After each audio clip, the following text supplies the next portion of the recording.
Evangelho segundo Lucas, capítulo 12, do 47 e 48. O título é: muito será dado a quem muito, muito será exigido a quem muito foi dado.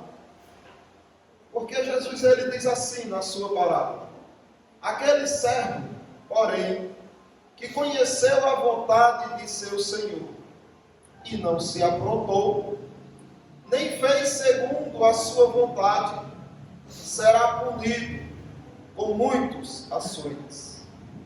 Aquele, porém, que não soube a vontade do seu Senhor e fez coisas dignas de reprovação, levará poucos açoites.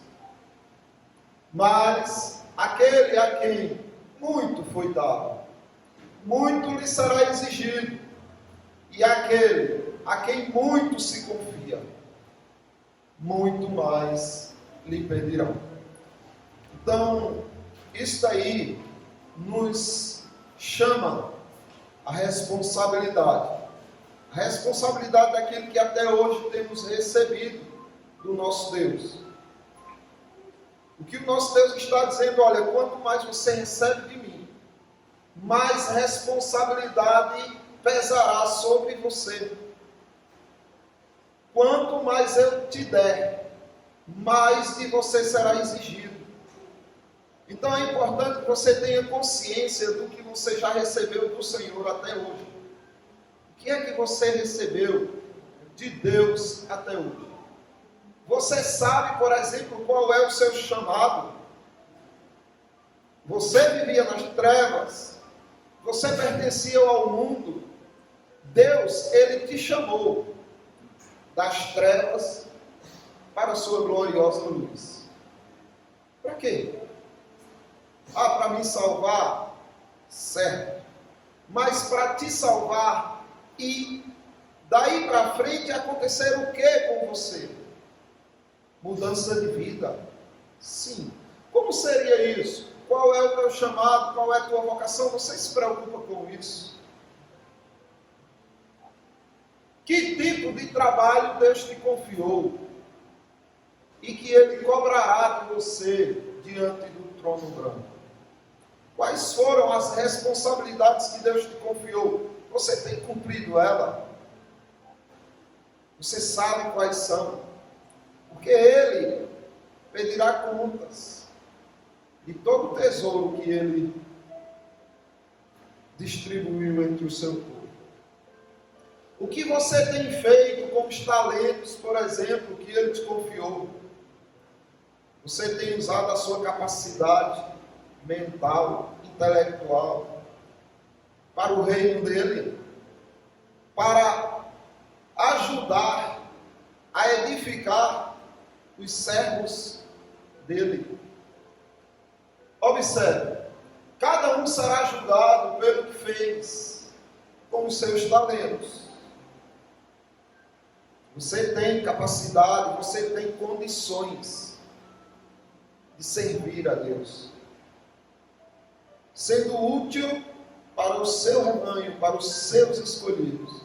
Aquilo que você faz, as atitudes que vocês tomam, elas vão repercutir na eternidade. Se você usa os teus talentos para o reino de Cristo, para a edificação do povo dele, que glória será isto. Mas se você usa para benefício próprio, interessado somente em você, quão triste será isso? No livro de Apocalipse, o apóstolo João, capítulo 20, do 12 ao 15, diz: vi também os mortos, os grandes e os pequenos, postos em pé diante do trono. Então se abriram livros. Ainda outro livro, o livro da vida, foi aberto.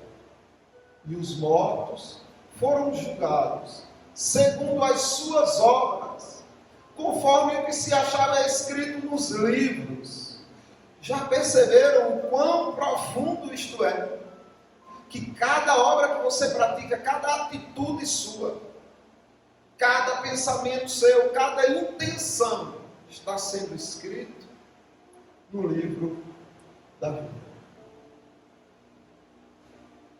E ele continua: deu o mar os mortos que nele estavam, a morte e o além entregaram os mortos que neles havia e foram julgados, um por um, segundo as suas obras. Então a morte e o inferno foram lançadas para dentro do lago de fogo. Esta é a segunda morte, o lago de fogo. E se alguém não foi achado inscrito no livro da vida, esse foi para dentro do lago de fogo. Mas observe, haverá um juízo e haverá um acerto de contas. O tesouro do Senhor não foi confiado a você para ser lançado aos porcos. Os porcos vão pisar, dilacerar, não.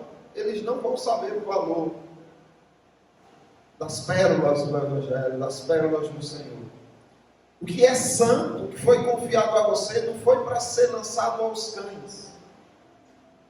Eles não vão saber o valor.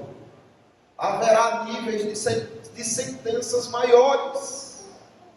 No inferno, haverá níveis de sentenças.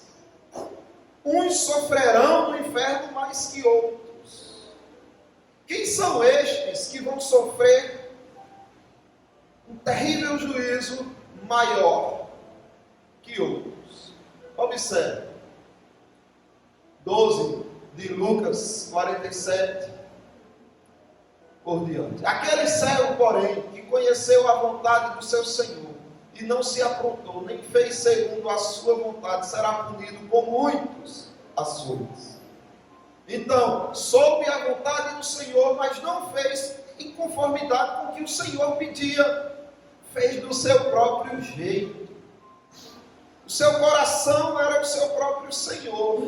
Eu sei o que a Bíblia diz. Eu aprendi na igreja com o pastor. Eu vi aqui como é. Mas meu coração quer outras coisas.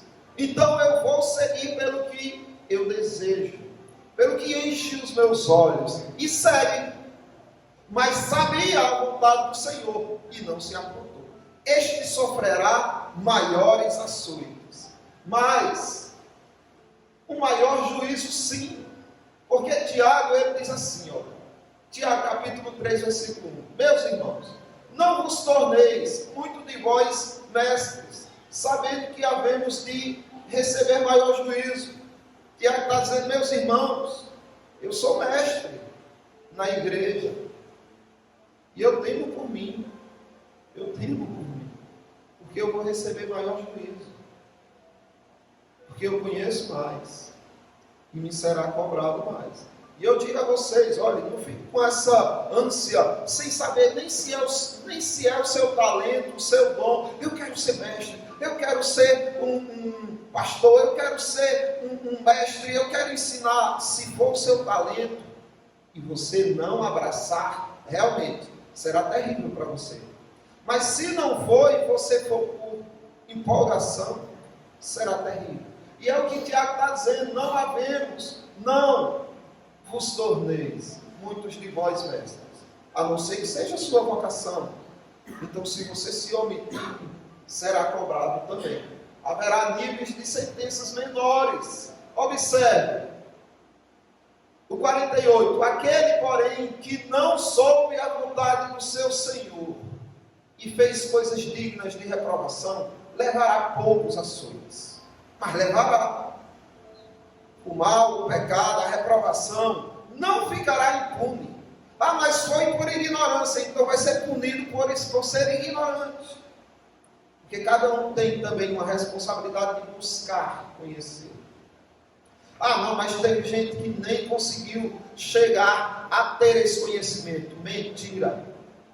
A Bíblia diz que um dia discursa outro dia, e uma noite revela conhecimento à outra noite. O Senhor fez assim, o homem pensante, para que ele investigue, olhe para a criação e diga: não, tem que haver alguém por trás disso tudo. Porque se a minha flecha, o meu arco, o pote que eu fiz, tudo isso só existiu porque houve alguém por trás deles, que foi eu. Eu também existo porque houve alguém por trás de mim, mas não querem pensar. E levarão ações, menos do que os que têm acesso às Escrituras, mas levarão. O menor juízo. Observe. Romanos, a epístola do apóstolo Paulo aos Romanos, capítulo 2, do versículo 12 ao 16. Assim, pois, todos os que pecaram sem lei, também sem lei perecerão. Porque tem muita gente que diz assim: os ímpios serão salvos. Afinal de contas, quantas tribos não ficaram sem acesso à palavra de Deus? Não serão salvos. Porque como pregou, como orou aqui o irmão Washington, ele disse o quê? Na oração: sem lei eles perecerão. Na sua oração, o irmão falou que Deus é quem nos dá conhecimento. Uma noite, irmãos, revela conhecimento a outra noite. Eles estão sem lei? Estão. Mas sem lei eles perecerão. Agora, por que isso? E todos os que com lei pecaram, mediante a lei serão julgados. Então todo mundo vai ser julgado. Mas vamos ver como funciona. Porque os simples ouvidores da lei não são justos diante de Deus. Mas os que praticam a lei hão de ser justificados.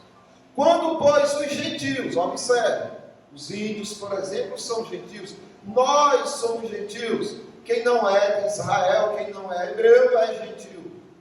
Quando, pois, os gentios que não têm lei procedem por natureza de conformidade com a lei, não tendo lei, servem eles de lei para si mesmos.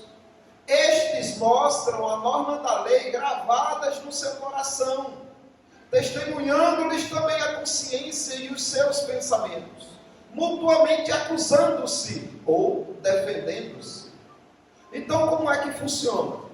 Deus está dizendo aqui em sua palavra que implantou no coração de todo ser humano a sua lei. Cravou no coração do homem a lei. É por isso que a tribo mais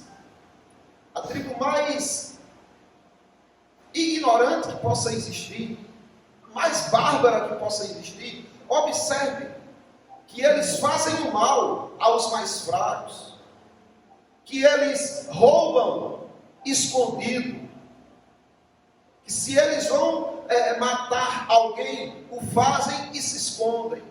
Por quê? Porque a lei diz, a lei que Deus implantou no coração deles, diz: isso foi errado, você pecou, você errou. E aí a consciência dele já o perturba, e o acusa e o condena, e Deus condenará ele. Quando chamar diante dele no juízo, Deus não vai dizer: por que você negou meu filho? Como? Se ele nunca ouviu. Mas Deus vai dizer: por que você negou a minha lei, que te acusava, quando dizia: não faça isso, e você fez. E serão condenados pela lei que Deus implantou no coração deles. No dia em que Deus, por meio de Jesus Cristo, julgar os segredos dos homens de conformidade com o meu evangelho. Então haverá juízo para todos.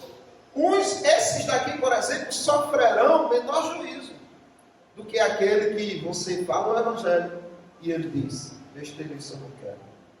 Quão terrível juízo ele sofrerá. E quão terrível mais juízo aqui cada um não sofrerá, porque aceitaram a palavra, receberam a palavra, estão aqui com a palavra e não viveram a palavra. Quão terrível maior juízo não será. E quão terrível não será o maior juízo para todos os pastores que aqui estão, para mim como obreiro, quão terrível o maior juízo não será se nós não dermos valor, o valor verdadeiro à santa palavra do nosso Deus, a instrução que Ele traz para nós. Você tem um chamado, entenda, todos têm um chamado. Se Ele te tirou das trevas, foi por um motivo, para que você seja útil a Ele. Isso é lógico. Por que você chama alguém para trabalhar para você? Porque tem uma razão. Você tem algum serviço a ser feito. E essa pessoa tem que executar, tem que cumprir, porque você é justo. E se ele não cumprir, você não paga. E se ele não executar aquilo pelo qual você o chamou, você manda para fora e chama outro. E se ele for desleal, você até pode chamar a polícia para ele ser punido. Nossa, como você é justo. Mas o que dizer do Altíssimo Deus? Do Santo e Soberano Senhor, onde os querubins não têm coragem de olhar para Ele. Cobrem com as asas os seus olhos. O que dizer desse Deus? Será que Ele te chamou para que você viva de qualquer jeito? Para que você não assuma o seu compromisso com Ele? Senhor, qual é o meu chamado? Então eu vou trabalhar para isso. Será que não foi assim?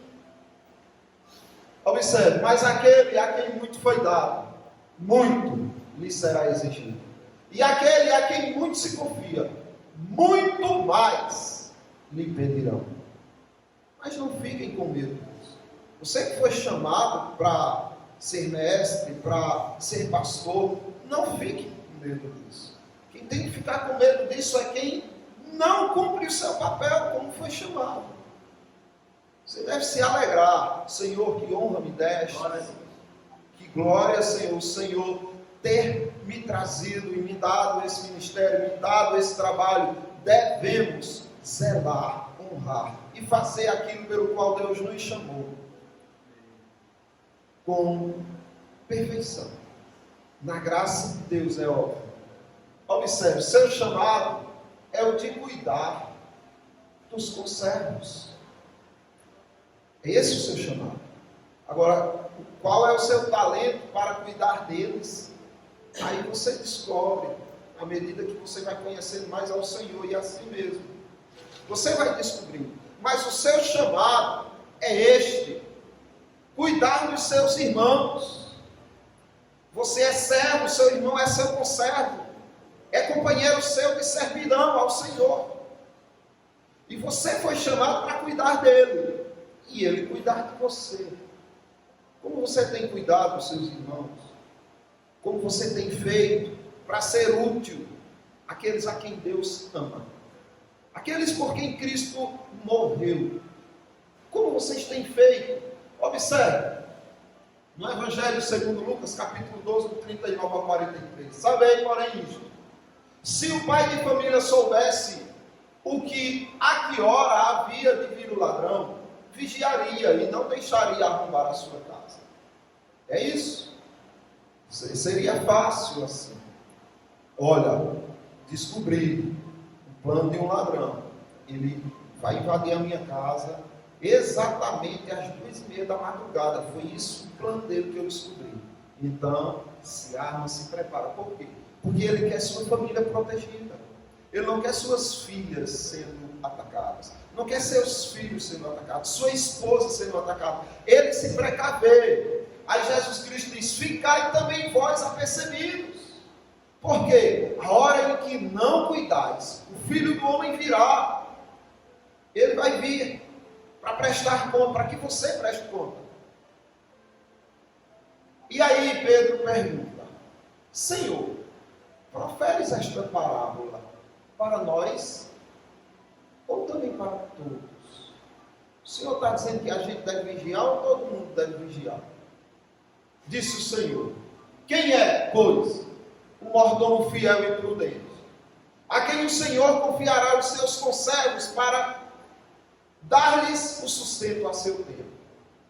Bem-aventurado aquele servo a quem o seu Senhor, quando vier, achar fazendo assim. Então, foi confiado a todos vocês, os conservos do Senhor. Como tem que cuidar deles. Vocês lembram da parábola que Jesus Cristo contou das 100 ovelhas?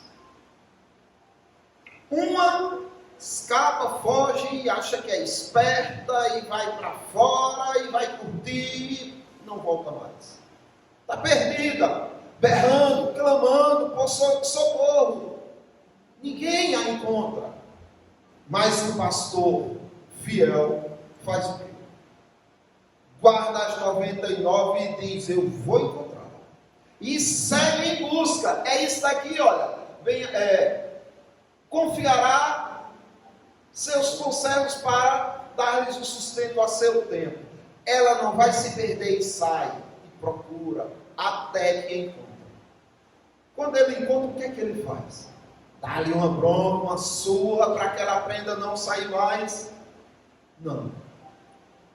Vê o sofrimento dela, se condói, traz ela nos braços, no colo, no peito, cheio de alegria, porque achou a sua ovelhinha que estava perdida. Eu fico pensando, como é que nós temos olhado para o nosso irmão?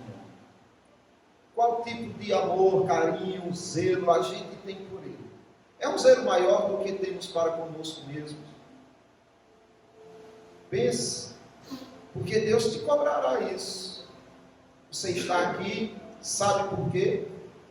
Primeiro, você ainda está no mundo por um motivo. E pelo mesmo motivo você está aqui. Sabe por que você está aqui chamado, salvo? Pelo seu irmão.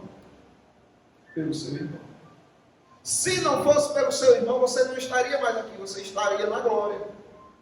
Se você não tivesse utilidade mais para Deus aqui, Ele te levaria para a glória. E se você não fosse dele, Ele te mandaria para o inferno. Mas você só está neste mundo ainda vivo por causa do seu irmão. Porque Deus está te dando a honra, a oportunidade de cuidar do tesouro dele. Sabe como é que Deus chama vocês? Da porção dele, do tesouro dele, do quinhão dele. Então Deus, ele tem um tesouro que é o seu povo. E ele chega para mim e diz: olha, eu confio a você eles. Como é que eu vou olhar para vocês? Eu acho incrível a forma que João Batista lidava com Cristo. Os discípulos de João olhavam para João como sendo superior a Cristo, de certa forma. Porque eles chegavam para João e diziam: João, estão indo com Jesus, olha. Aí João: sim, e daí? Por que eles não podem ir com Jesus? Se é justamente de Jesus que eu estou pregando, se é justamente dele que eu estou pregando.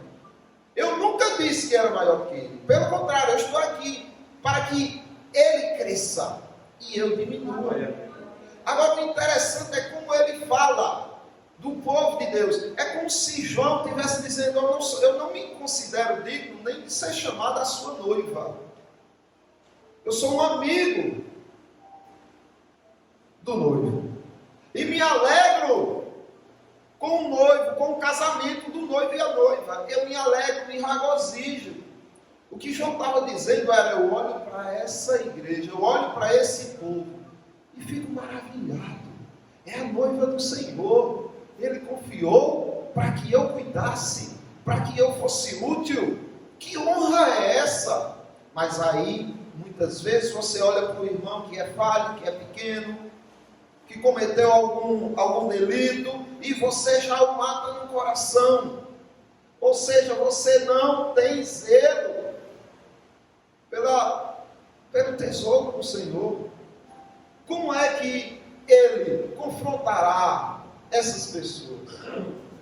Veja como o rigor é diferenciado.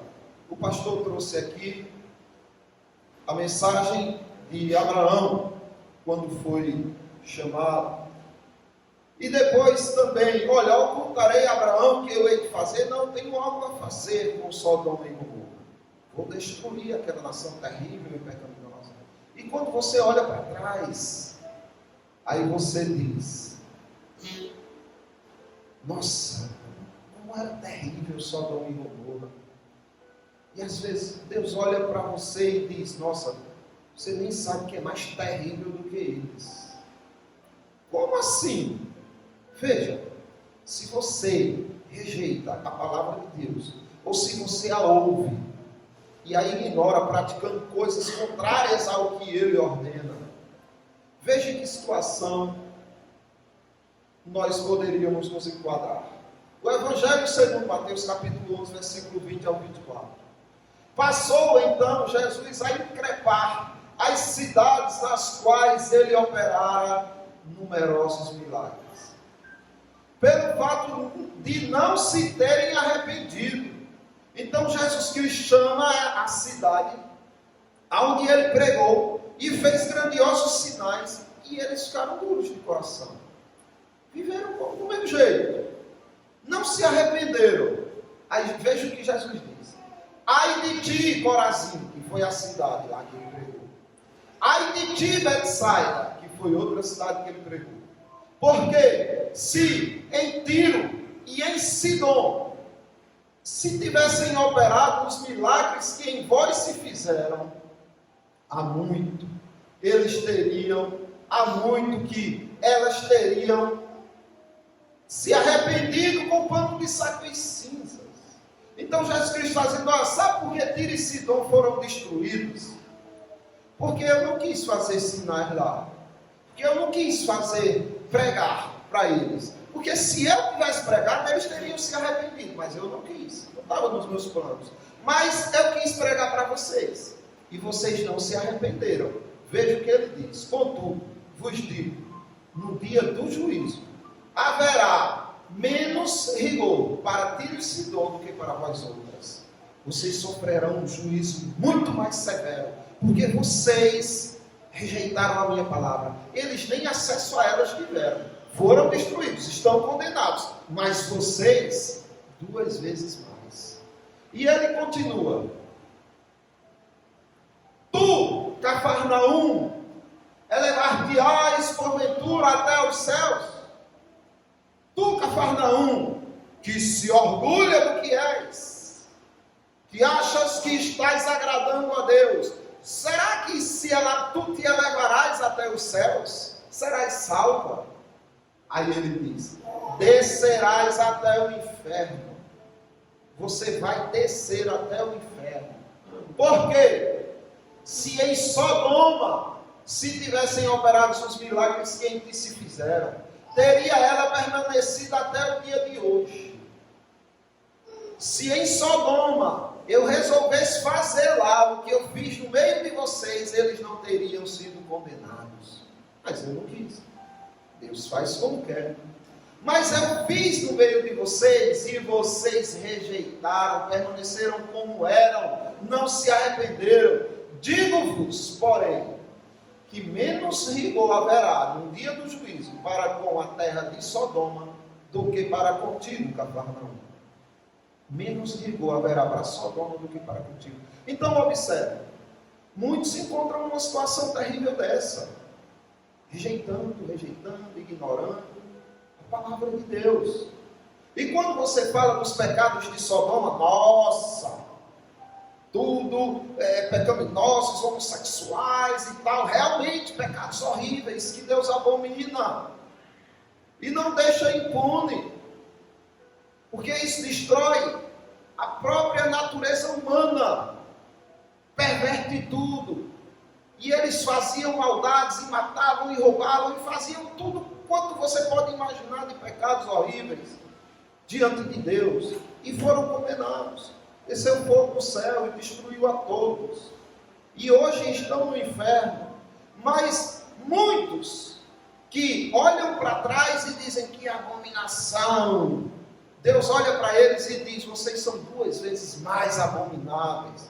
Mas eu não faço nenhum terço daquilo. Sim, mas rejeitam a minha palavra, coisa que eles não tiveram acesso. Então, é importante que você pare para pensar: até onde eu tenho levado a sério o meu chamado? Jesus Cristo, ele disse assim para alertar a todos: olha, Qual é o construtor que, quando vai levantar uma grande construção, antes não senta para calcular, para ver se realmente consegue terminar ou não? Da mesma forma, para não passar vergonha depois com o povo dizendo, tentou e não conseguiu. Ou qual é o rei que, ao sair a guerrear com outro, não pensa se com 2.000 pode vencer ou com 5.000 ou assim por diante. Para que, se ele não consegue, manda lá, olha, uma declaração de paz, para não ser destruído. Assim tem que ser o povo de Deus. Assim tem que ser cada um aqui. Olha, aonde é que eu estou? Eu fui chamado para quê? Qual é a minha realidade diante de Deus? Estude, calcule, veja se vale a pena.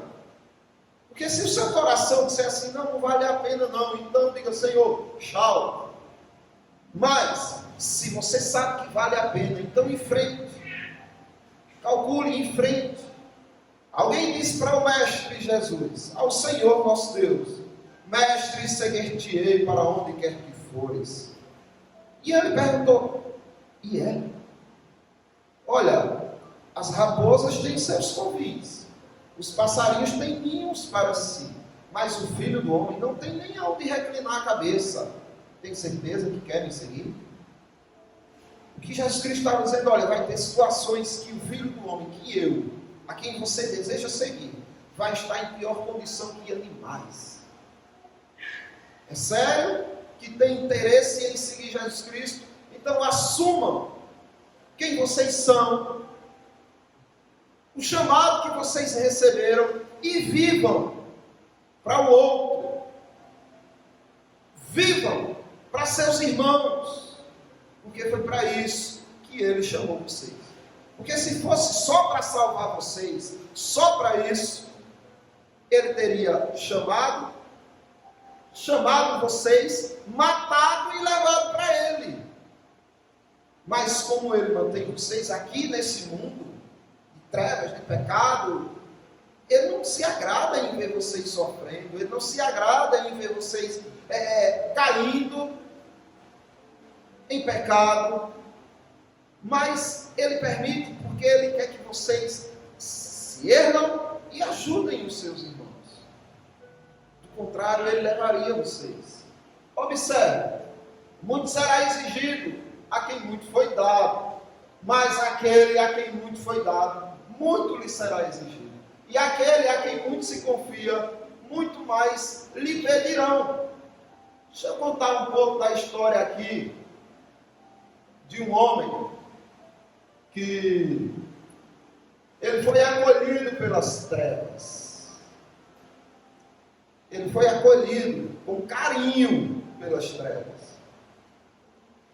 O marido crente que trocou a igreja pelo bar. Que horrível, hein? Que horrível. Mas a vida dele era um tormento. Não justifica, mas também não deixa impune o agressor. A esposa dele só humilhava na igreja. Qualquer coisa que ele fizesse, que vergonha, está matando a gente de vergonha na frente do povo. Ele ficava arrasado, ele se sentia diminuído, porque ela era mais tempo na igreja, ele novo convertido, e chegava em visitas na casa dele, e ele ia falar alguma coisa, ixi, besteira, isso é homem, e sempre rebaixando, sempre quebrava uma coisa, desastrado, e sempre humilhando. E ele começou a perceber que não tinha o respeito da esposa nem dos filhos, porque os filhos olhavam e queriam ser igual à esposa. E aí ele teve uma fraqueza, foi para um bar e começou a pedir cervejas. E aí, quando ele já estava um pouco em excesso da bebida, ele tocou algumas garrafas, caiu no chão, aí ele já tinha algum trauma com isso e começou a ficar tremendo, em pânico. Aí o dono do bar chegou, o gerente chegou e disse, opa, calma, meu amigo, não se preocupe não, errar é humano, não se preocupe não, foi só uma falha, acontece com qualquer um. Olha, vamos fazer o seguinte, toma aqui mais algumas cervejinhas, fique à vontade, não precisa se preocupar. Aqui o Senhor vai estar bem assistido. É lógico, o interesse do dono era estar sempre recebendo mais. Mas ele se sentiu amado. Ele se sentiu acolhido. Ele percebeu que alguém olhava para ele com um olhar de misericórdia e disse: aqui será o lugar onde eu estarei a minha vida toda. Quantas vezes você não afasta um irmão em Cristo, um conservo seu a quem Jesus Cristo confiou, porque você acha que a falha dele é repugnante ao ponto de você não lutar por ele, ao ponto de você não chegar a ele, ao ponto de você não tratá-lo como se ele fosse o teu Senhor, o teu patrão, porque é assim que a Bíblia nos manda: sede servos uns dos outros. E cadê esse povo que recebeu esse chamado? Estão aqui, estou vendo, graças a Deus. Sei que vocês farão, porque quem trabalha com vocês não é vocês, é o Espírito Santo. É Deus, é o Espírito Santo quem vos guia a toda a verdade. É Ele quem vos guia a boas obras. Não tem nem do que você se gloriar quando estiver fazendo o que Ele está mandando, porque é Ele que está agindo por você. E continua aqui: negar o chamado é negar o próprio Deus, ou não é? Tem coisas que são do mundo, é o mundo que é do mundo, mas tem coisas que são particulares, são de Deus, veio dele, ele deu para você multiplicar, aperfeiçoar, melhorar e devolver em dobro para ele. Se você não faz, ele vai pedir contas. Mateus capítulo 22, versículo 21. Perguntaram: mestre, devemos pagar tributos a César, imposto? Responderam. Aí Jesus Cristo disse: olha, de quem é a esfinge que tem aí? Olha, e eles olharam: é de César. Pronto. Então lhe disse: vai a César o que é de César. Agora, tem a outra questão: e a Deus o que é de Deus. E o que é de Deus na sua vida? É tudo. Então, dê a sua vida por Deus. E dar a sua vida por Deus é dar a vida pelos irmãos. Olha, Jesus Cristo disse um versículo que eu passei um tempo curioso com ele. E eu fiquei pesquisando até encontrar a resposta, porque eu sabia que a falha não estava no Senhor Jesus. Lógico, estava em mim. E o versículo diz assim: olha, novo mandamento vos dou. Novo mandamento vos dou. Eu digo: opa, Jesus Cristo vai trazer um mandamento novo. Aí ele diz: que vos ameis uns aos outros assim como eu vos amei. Aí eu digo: tem alguma coisa errada aqui? Porque na lei de Deus, em Deuteronômio, ou em Levítico, não lembro bem, diz assim: que o Senhor ordena que nós devemos amar ao próximo como a nós mesmos. Isso é do Velho Testamento. Quando Jesus Cristo disse: olha, o maior mandamento é amar a Deus, o resumo dos 4 primeiros mandamentos é amar a Deus acima de todas as coisas, de todo o teu coração, de toda a tua alma, de todo o teu entendimento e de toda a tua mente. Quando ele diz assim, e depois ele diz: e o resumo dos outros 4, dos outros 6 é: amarás o teu próximo como a ti mesmo. Jesus Cristo está repetindo a lei que estava lá no Antigo Testamento. Mas quando ele diz: novo mandamento vos dou, que vos ameis uns aos outros como eu vos amei, aí você diz: não, peraí, eu não já disse isso lá no Velho Testamento? Que novo mandamento é esse? Mas aí você percebe que o novo mandamento não é no fato de você amar o seu irmão, mas é no fato da intensidade do amor. Olha, ama o próximo como a ti mesmo, é o mandamento. Aí Cristo agora dá uma amplitude. Não, pare e agora estenda isso. Ame ao seu próximo como eu amei vocês. Como foi que ele amou? Dando a sua própria vida por você. E aí ele diz agora: ame o seu irmão. Esses daqui, mas aquele ali, Senhor, o Senhor sabe como ele não. É todos. Esteja pronto a dar a vida de vocês pelos seus irmãos. Esse é o novo mandamento que eu vos dou. E se você acha difícil isso, tem um mundo aí cheio de facilidades. Lembra que quando os discípulos acharam duro o discurso e foram indo embora, ele disse: e vocês 12, não vão não aproveitar e ir embora? Não, Senhor, só tu tens a palavra de vida eterna. E eu sei que é isso que mantém vocês aqui. O amor pela palavra da vida eterna, pela palavra dele. Negar o seu chamado, negar a sua vocação em Cristo, é negar a Deus os talentos que Ele te confiou e em breve requererá multiplicado e com juros. De todos os lados haverá ganho, meus irmãos. Olha, se você estiver aqui, você vai estar ganhando, se fizer como Deus ordena. Se tratar os conservos dele como Ele deseja, você ganhará. Mas será sofrido e tudo, mas estará ganhando. E se você morrer e for para Ele, também estará ganhando. Foi o que Paulo disse aos Filipenses, capítulo 1, do 21 por diante. Porquanto para mim o viver é Cristo, e o morrer é lucro. Enquanto eu estiver vivendo aqui, para mim eu vou viver Cristo. Mas se eu morrer, é lucro. Deixei esse mundo aqui, só me afasta do Senhor, só me faz pecar. Nunca mais vou estar pecando. Lucrei, mas enquanto eu viver, eu quero viver não a minha própria vida, mas a vida de Cristo em mim. A dúvida do vocacionado, ou dúvida cruel, quando você estiver com essa dúvida aqui, então significa que você está no caminho certo, que você está crescendo em graça. Entretanto, se o viver na carne traz fruto para o meu trabalho, eu já não sei o que ele escolher. Se quando eu estou na carne vivo aqui, eu estou trazendo fruto, eu estou trazendo eleitos a um conforto, a um consolo, a um acolhimento, a uma edificação, se eu vejo esses frutos, aí eu já não sei mais o que escolher. Mas a certeza maior ele tinha, que era essa: ora, de um e de outro lado estou constrangido, tendo o desejo de partir e estar com Cristo, o que é incomparavelmente melhor. E aí ele entra para o sacrifício da vontade. Ele acha incomparavelmente melhor estar com Cristo, mas por vossa causa é mais necessário que eu permaneça na carne. Isso é amor. Isso é amar como Cristo ordenou em seu novo mandamento. Amar como Ele nos amou. Porque foi assim ou não? Por Cristo queria estar ao lado do Pai.